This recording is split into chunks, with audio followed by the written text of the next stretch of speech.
चल। Name is for podcast. Okay, so let's start it officially. Asafan sir, how are you? वालेकुम सलाम जी। I am good. Thank you very much ma'am Shumaila to inviting me in front of the such a youth and opportunity to give my thoughts in front of you about the current economic situation and banking condition. It's a First of pleasure. all, It's a pleasure to have first, you. Yeah, the stage is all yours. subject banking condition in current economic situation, ये subject है। तो first of all to introduce myself, my name is Numan Ahmed and I am working as a unit head corporate and investment banking in Summit Bank. So मैं basically इसको जो है ना एक generalise form में आपके साथ डिस्कस करूंगा और आपको बताऊंगा कि जो इकॉनमी करंटली किस तरह से मूव हो रही है और उसमें बैंकिंग का क्या रोल चल रहा है। क्योंकि किसी भी सेक्टर को प्ले करने में या इकोनॉमी को ना जो फंडामेंटल रोल उसमें आता है, स्मूथ फंक्शनिंग ऑफ इकोनॉमी, उसमें financial sector play a very vital and important role, उसमें आप कह लें कि उनका होता है। क्योंकि जितना भी मैकेनिज्म है बैंकिंग का, उसी के थ्रू आपकी ट्रांजैक्शनल एक्टिविटी चल रही है, आपकी इंपोर्ट हो रही है, एक्सपोर्ट हो रही है, और आपकी रेमिटेंसेस आ रही हैं, जा रही होती हैं। तो इकॉनमी जो है ना बहुत ज़्यादा डिपेंड कर रही होती है इसके ऊपर। बेसिकली तो अगर हम बात करें कि we are basically based on the agriculture economy कह सकते हैं, या एग्रीकल्चरल कंट्री है। लेकिन अगर आप उसको कुछ अरसे में देखें तो उसके अंदर उसकी कोई भी जो है ना आउटपुट नहीं रही। कुछ फैक्ट्स एंड फिगर हैं वो मैं आपके साथ बताना चाहूँगा। इसमें कि जो एग्रीकल्चर सेक्टर है वो ओनली ग्रो किया है 1.55%, और जो इंडस्ट्रियल सेक्टर था उसमें से वो बेसिकली डिक्लाइनिंग फेज की तरफ गया। उसकी भी कुछ चीज़ें होंगी, वो मैं आप लोगों के साथ जो है इसके ऊपर बात करूंगा। इंडस्ट्रीज जो है वो 2.94% के हिसाब से जो है ना डिक्लाइन की है इस और जो सर्विसेज सेक्टर है उसने काफ़ी अच्छा रोल प्ले किया है। उसमें बैंकिंग इंडस्ट्री भी आ जाती है, आईटी सेक्टर भी आ जाता है, जिसने 60% जो है कंट्रीब्यूशन किया है जीडीपी के अंदर। और जो ओवरऑल आप कह लें कि ग्रो भाई जो है ना हमारी जीडीपी वो है 0.86% अकॉर्डिंगली। तो हमें जो यहाँ पे एक चीज सोचने की बात है, अगर हम एक मैकेनिज्म लें, हम अपने घर ही की एग्जांपल ले लें कि आपकी इकॉनमी जो है वो किस तरह से चल रही होती है। बेसिकली आपने अपने कॉस्ट बजटिंग वगैरह जितनी भी करनी होती है, आपने अपना देखना है कि रेवेन्यू क्या क्रिएट हो रहा है और आपने उसके एक्सपेंसेस कितने आ रहे हैं। तो बेसिकली जो हमारा एक डायलेमा रहा है कि जो हमारी इकॉनमी है वो बदतरीन हालात में इस वजह से आई कि हमारे एक्सपेंसेस तो ज़्यादा थे, एक्सपेंस, लेकिन हमारी अर्निंग रेवेन्यू जो थे ना वो बहुत ही रिड्यूस होना शुरू हो गए। और उसकी मेन कॉज ये भी रही कि हम जो है फाइनेंसिंग लोन्स की तरफ भी जाना शुरू हो गए, जो कि हम लोगों को अपने अकॉर्डिंगली ही लेना चाहिए था, या इतने ज़्यादा नहीं होने चाहिए थे। अगर मैं आपको एक फिगर आउट करूं कि जो गवर्नमेंट डेट है इस टाइम पे वो 64 ट्रिलियन रुपीस हैं, जिसमें 2023 के अंदर ही 29% का इंक्रीज हुआ है। अब जब हमारा बजट डिक्लेयर हुआ और उसके इस पर बातचीत हुई, तो आप उसमें देखेंगे जो हमारी नेट इनकम थी वो थी 7 ट्रिलियन के अकॉर्डिंग, लेकिन जो हमारे टोटल बजट आया वो 14 ट्रिलियन का था। उसमें से कह लें कि आप हमारे 7 ट्रिलियन के डेट थे जो कि हमने पे ऑफ कर दिए, और रह गया जो 7 ट्रिलियन का, तो वो कहाँ से पूरा होगा? वो हम फिर जाहिर बात है दूसरे लोन्स की तरफ जाएंगे। तो मैं अपने जितने भी यहाँ पे स्टूडेंट्स हैं और जो मुझे सुन रहे हैं उनके साथ में ये एक तो यही चीज डिस्कस करना चाहूंगा कि बेसिकली ना जो बैंकिंग सेक्टर है वो आपको तो प्रोवाइड कर रहा है सर्विसेज, उसके थ्रू आप उसके चैनल्स भी यूटिलाइज कर रहे हैं। लेकिन जो है गवर्नमेंट रिफॉर्म्स भी उसके अंदर ऐसी होनी चाहिए कि वो आपको जो है ना फैसिलिटेट कर सकती हो।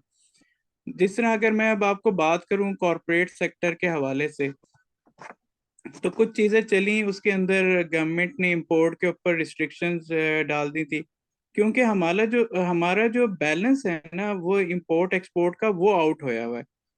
उसमें आप ये कह सकते हैं कि हम बेसिकली इंपोर्ट को ज्यादा जो है ना एडिशन कर रहे हैं इंस्टेड के एक्सपोर्ट को। तो उसकी वजह से हमारा बैलेंस आउट है, एक्सपोर्ट हमारी ज्यादा हो रही है, इंपोर्ट कम है, तो फॉरेन रिजर्व भी हमारे जो है ना उस तरह से हमारे पास इनफ्लोज का नहीं होता। और इसके लिए हमें जरूरी है कि एक्सपोर्ट को भी लेकर के जाएं। जब इंपोर्ट के ऊपर रिस्ट्रिक्शंस हुई, एलसियां खुलना बंद हो गई, उससे क्या हुआ कि प्राइसेस इंक्रीज करना शुरू हो गई, तो इंडस्ट्रीज जो थी वो बैठना शुरू हो गई। बेसिकली तो बैंकिंग सेक्टर अपना रोल उसके अंदर प्ले कर रहा था, लेकिन हमें बेसिकली गवर्नमेंट की तरफ से उस पर सपोर्ट नहीं आ पा रही थी। तो इकॉनमी तो ओवरऑल अगर आप वर्ल्ड वाइड बात करें तो इन्फ्लेशन ने पूरे दुनिया को हिट किया है। हर चीज जो है वो इंक्रीज कर गई है, प्राइसेस इंक्रीज हो गई है। लेकिन बीइंग हम अगर पाकिस्तान की बात करें तो पाकिस्तान जो है बेसिकली उसमें ग्लोबली क्लाइमेट चेंजेस भी आई हैं, फ्लड्स आ गए, फिर आपकी जो फसलें थी वो बारिशों की वजह से तबाह होना शुरू हो गई।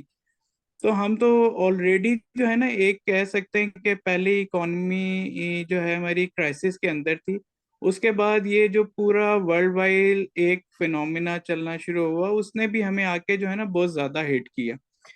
अब इसके अंदर अनसर्टेनिटी अगर आप देखा जाए तो आईएमएफ प्रोग्राम जो है वो हमें बेसिकली वो नहीं, उसकी बेल आउट मिल रही थी, पैकेज नहीं अनाउंस हो पा रहा था। फिर उनकी बहुत ज्यादा रिस्ट्रिक्शंस हैं। आप अगर देखेंगे कि जी उसके अंदर आपको रिसेंटली उन्होंने जो भी पैकेज दिया है उसमें आपकी इलेक्ट्रिसिटी कॉस्ट बहुत ज्यादा इंक्रीज करना पड़ रही है, टैक्सेस लगाना पड़ रहे हैं। वो तो हम लोग दे रहे हैं, लेकिन उसके बदले में हमें जो है वो जरूरियात नहीं मिल पा रही हैं। तो बैंक्स जितने भी हैं उनको, आपको गवर्नमेंट को चाहिए कि वो और भी बेहतर तरीके से उनको पॉलिसीज मैटर्स बहुत लीनियंट करें, ताकि जो भी एक लेमैन है या कस्टमर्स हैं वो उसको प्रॉपरली जो है ना उसके फंक्शन को कर सकें।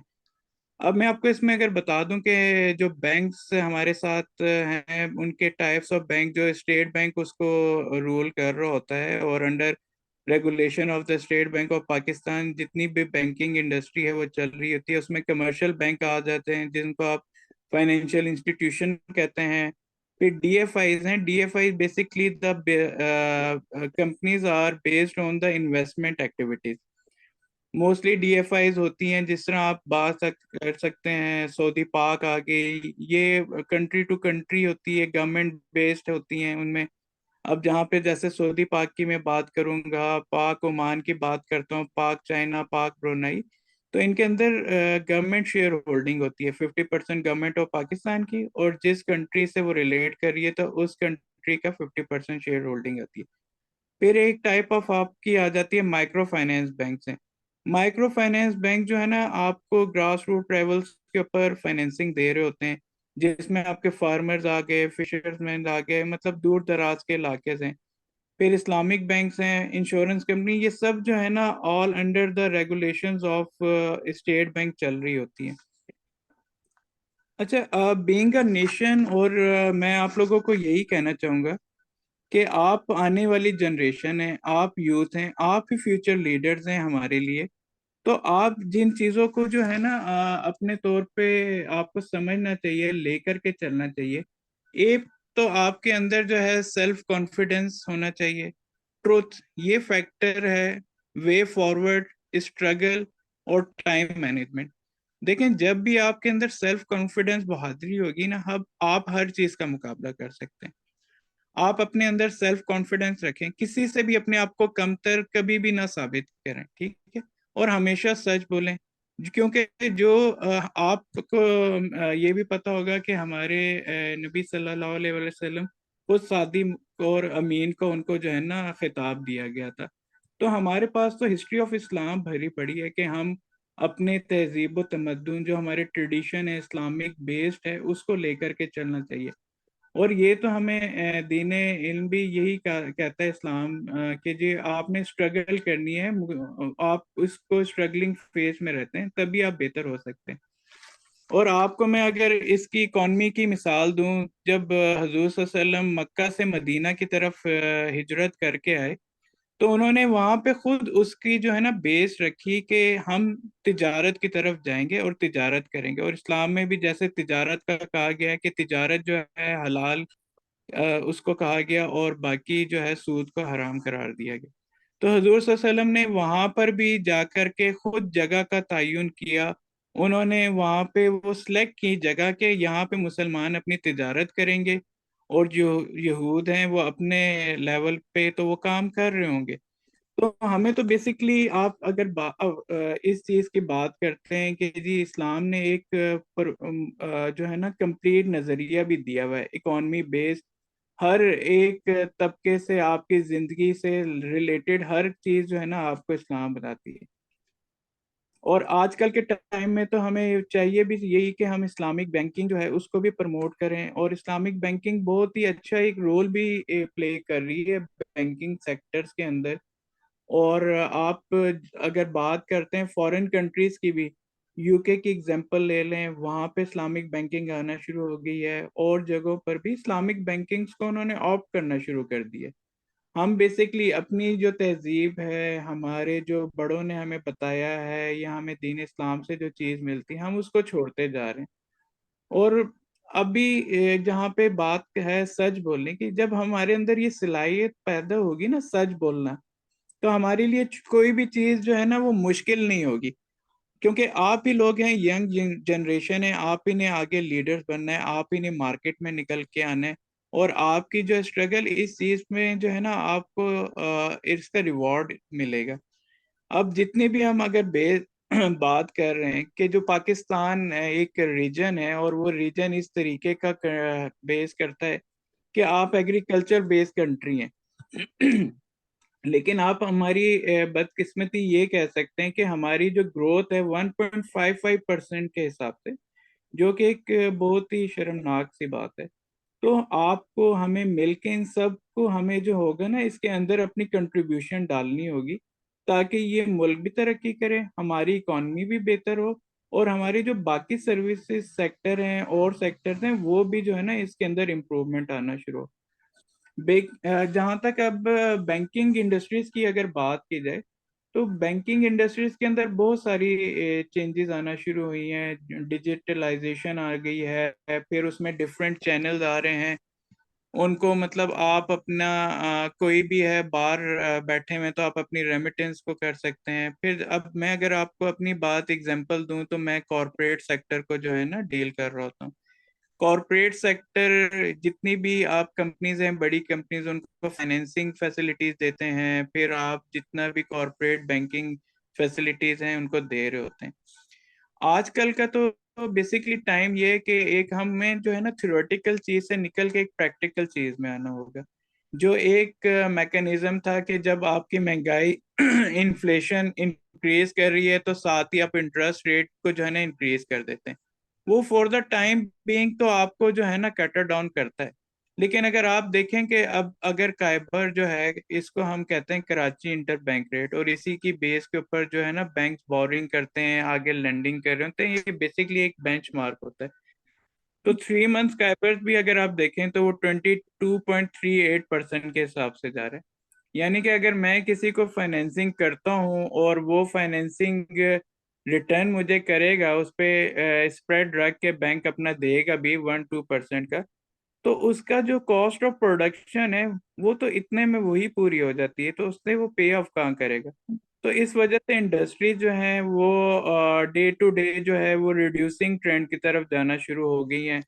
और हम बेसिकली तो पहले भी हम मैन्युफैक्चरिंग फील्ड के अंदर नहीं थे, बहुत ही कम ऐसी चीजें कि हम मैन्युफैक्चर नहीं कर रहे होते।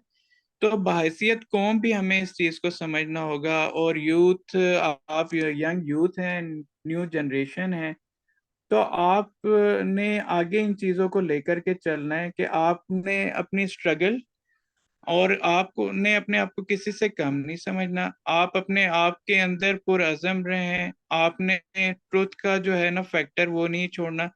आपके पास टाइम मैनेजमेंट जो है ना वो सबसे की टू सक्सेस है। आपने अपने आप को टाइम मैनेज करना है कि जी आप प्रैक्टिकल लाइफ में भी हैं। आजकल तो ऐसे वेन्यूज आ गए हैं, ऐसे वेंचर्स हैं कि आप उसके थ्रू भी अपनी अर्निंग को लेकर के जा सकते हैं। और आजकल का जो टाइम है उसमें तो हर एक बंदे को आप काम करने की जरूरत भी है। तो बहरहाल मैं अपने बात का और इस पे यही एंड भी आगे करना चाहूंगा कि हमें जो है ना, जो हमारे हजूर सल्लल्लाहु अलैहि वसल्लम ने जो इस्लाम की तालीमात दी हैं उसके बारे में बताया है, उनके जरिए उसको प्रॉपरली ऑप्ट किया जाए ताकि हम बहैसियत कौम मुसलमान और वर्ल्ड सुपर पावर की तरफ जा सकें। हमारी इकॉनमी के अंदर कोई मसला मसाइल नहीं है। हमारी इकॉनमी जो है ना, बहुत सी कह लें कि बैड डिसीजंस की वजह से खराबियां उसके अंदर आना शुरू हो गई हैं। हम अपने घर ही की अगर बात लेते हैं, वो कहते हैं ना, जितना चादर है उतना ही आपको पाँव भी फैलाना चाहिए। तो हम लोग अपने एक्सपेंसेस को इतना ज्यादा करना शुरू कर दिए, रेवेन्यूज हमारे क्रिएट नहीं हो रहे, इनकम हमारी बेस कुछ नहीं चीज बन पा रही है। तो हमें इसके ऊपर कोशिश करनी चाहिए कि हम जो है ना अपनी इंडस्ट्रीज को मैन्युफैक्चरिंग ट्रेंड के ऊपर है। अब देखें, जहां पर भी कोई टेक्निकल कंपनीज आती है वो मैन्युफैक्चरिंग के अंदर अपने आप को लेकर के आती है किसी मुल्क के अंदर भी। अब आप नेबर कंट्री का आप एग्जांपल ले लें, उनका एक एग्रीमेंट होता है कि विद इन अ 5 ईयर आपने यहाँ पे काम करना है। After the 5 year you can deliver all your technical and rights to us. उसके बाद वो कंट्री उसको लेकर के चल रही होती है। हमारे पास जो है वो चीज उलट उसमें चल रही है। हम मैन्युफैक्चरिंग तो करते हैं, उसमें आप कई चीज देखें कि कई ऐसी कंपनीज हैं, बड़ी कंपनीज, उनकी मोनोपोली कायम हुई हुई है। अगर मैं आपको ऑटो इंडस्ट्री की इसके अंदर बात करूं तो कुछ कंपनियां हैं। अब तो कुछ टाइम के बाद बहुत सारी ऑटोज आना शुरू हो गई हैं मैन्युफैक्चरर पाकिस्तान के अंदर। तो उनकी मोनोपोली क्रिएट हुई हुई है। मतलब आप वहां से एक आपको चीज आती है जिसको आप कह सकते हैं सीकेडी, ये होता है सेमी नॉकडाउन यूनिट्स होते हैं। जब भी कोई चीज आपकी वहां से आ रही है और आपको उसके ऊपर ड्यूटी पे करना पड़ती है, तो वो ड्यूटी लग के उसकी कॉस्ट जो है ना इंक्रीज हो रही है। अब वही चीज अगर यहीं पे बने, यानी कि आपका इंजन भी यहाँ पे बन रहा है, उसके प्लग्स यहाँ पे आ रहे हैं, पिस्टन यहीं पे बन रहे हैं, तो आपकी सारी इंडस्ट्री जो है ना वो फ्लरिशिंग कर दे। और उसके साथ तो पहले तो आपको चाहिए कि आप अपने एग्रीकल्चर जो बेस है ना उसको स्ट्रॉन्ग करें, क्योंकि आप एग्री बेस्ड कंट्री हैं। आपके पास जो है यहाँ पे हर किस्म का मौसम आता है। आपके हम लोगों का सबसे जो अलमिया ये कह लें कि हमारे पास डैम ही इतने वसाइल के मुताबिक नहीं है। आप जितनी भी मानसून की बारिशें देखें, सारा पानी हमारा जाया हो जाता है। यही डैम हो, हम इसको कल्टीवेशन के अंदर लाएं, उस लैंड को पानी की जरूरियात होगी, ये चीजें। तो ये हमें बीइंग जो है ना नेशन, इसकी तरफ स्ट्रगल करनी पड़ेगी। और वही बात है कि आपने अपने आप को जो है ना सेल्फ कॉन्फिडेंस अपने में रखना है। आपके पास सच्चाई बोलने के बाद जो भी करें वो आपका ट्रुथ बेस्ड होना चाहिए। स्ट्रगलिंग फेज में आप अपने आप को रखें, आप अपने आप को जो है ना एक डेडिकेशन के तौर पे लेके दें। आपने साथ में दुनियावी चीजें भी करनी है और दीनी चीजों को भी जो है ना लेकर के चलना है। तो हर चीज जो है वो टाइम बाय टाइम हमारे साथ जो है ना ठीक होती जाएगी। और जहां तक बात करें महंगाई की, तो आप खाली हम ये नहीं कह सकते कि पाकिस्तान के अंदर महंगाई है। पूरी दुनिया के अंदर जो है ना इस वक्त इन्फ्लेशन ने हिट किया हुआ है हर एक की इकॉनमी। आप यूएसए की अगर इकॉनमी देखें तो वो भी एट द स्टेक है। यूके की इकॉनमी वैसे ही बदतरीन उस पे चली गई हुई है। लेकिन हमें बेसिकली जो है, हम तो खुद को फील होना चाहिए ना हमें। हमारे पास तो आप कह लें कि एग्रीकल्चर कंट्री होने की वजह से वीट हमारे पास, फ्रूट्स होने चाहिए, वेजिटेबल्स होने चाहिए। लेकिन हम कुछ जगहों पे अभी भी उनके ऊपर जो है ना इम्पोर्ट पे जाना शुरू हो गए। तो हम सबको मिलकर जो है ना एफर्ट की जरूरत है ताकि हम बीइंग अ नेशन एक स्ट्रॉन्ग नेशन की तरफ जाएं। जो भी हम हमारे बड़ों से चीजें हुई, उनके डिसीजन थे, हम इन्हीं ने आगे जो है ना, आप लोग एक आने वाला कल है हमारे लिए। आप ही जो है ना इस कौम को लेकर के जाएंगे। आप जो है यंग ब्लड है, आप यहाँ पे एजुकेशन लें और अपने आप एजुकेशन अपनी एक्सपर्टीज को इस मुल्क के अंदर जो है ना उसको यूटिलाइज करें। ना कि हर कोई ये ना सोचे कि मैं बाहर जाने की तरफ शुरू हो जाऊं। क्योंकि देखिए ये हमारा जो मुल्क है ना, इसमें हर तरह के वसाइल हैं। आप अगर यहाँ, आपको मैं एक एग्जांपल दूं कि हम लोग मेरे कुछ क्लाइंट जो थे, उन्होंने कहा जी हम मार्बल जो है बाहर से इंपोर्ट करेंगे, और वो कौन सा होता है, वो फिनिश मार्बल होगा। यानी कि मार्बल यहाँ से पहले वो बाहर जाएगा और वो फिनिश्ड होके वहां से वापस आएगा पाकिस्तान के अंदर। यानी कि मैं अपनी चीज बाहर बेच रहा हूँ और उससे महंगे दामों पे यहाँ पे खरीद रहा हूँ। तो ये तो कोई लॉजिक नहीं है। और महंगे दामों पे क्यों खरीद रहा हूँ कि हमारे पास वो एक्सपर्टीज टेक्निकलिटी नहीं है। तो सारे मैं अपनी चीजों को तो बाहर दे रहा हूँ। आप उसमें आप जितनी भी हमारी यहाँ पे आप देख लें, सी पोर्ट्स के ऊपर बंदरगाहें हैं, पोर्ट्स हैं, उनके ऊपर मतलब दूसरी कंट्री जो है वो कमा कमा के लेकर जा रही है, और हम जो है उस पे से कुछ भी नहीं कर रहे। आप देखें पाकिस्तान के पास जो है ना शिप यार्ड जो भी जा रही होती है, बाहरी की कंपनी है जो यहाँ पे आके उन्होंने अपना काम शुरू किया है। आप अगर कराची की एग्जांपल लें तो कराची जो है, आप खुद जानते हैं, वही बहरे अरब यहाँ पर भी लगता है जो दुबई को भी लग रहा है, या बाकी अरब कंट्रीज को पे भी जा रहा है। लेकिन हमारा अलमिया ये है कि हमारी इस तरफ कोई कोशिश रही नहीं है। आप इस कराची को कितना टूरिस्ट बेस बना सकते हैं, उसके अंदर जो है आप अगर गवर्नमेंट चाहे, हम लोग मिलकर चाहें, तो ये तो आपका रेवेन्यू इतना यहाँ से जनरेट हो जाएगा कि आपको बाकी चीजें तो आपकी जो है ना एक्सेस ऑफ द रेवेन्यूज के अंदर आना शुरू हो जाएंगी। तो हमें एक प्रॉपर जो है ना डायरेक्शन की तरफ जाने की जरूरत है। हम अपने आप को जो है एक बीइंग अ नेशन, हमें अपने आप को डेवलप करने की जरूरत है। तो यही कहूँगा, जब हम अपने तौर पे खुद सेल्फ इंडिविजुअल हम लोग ठीक होंगे, तो हमारी कौम भी ठीक होगी।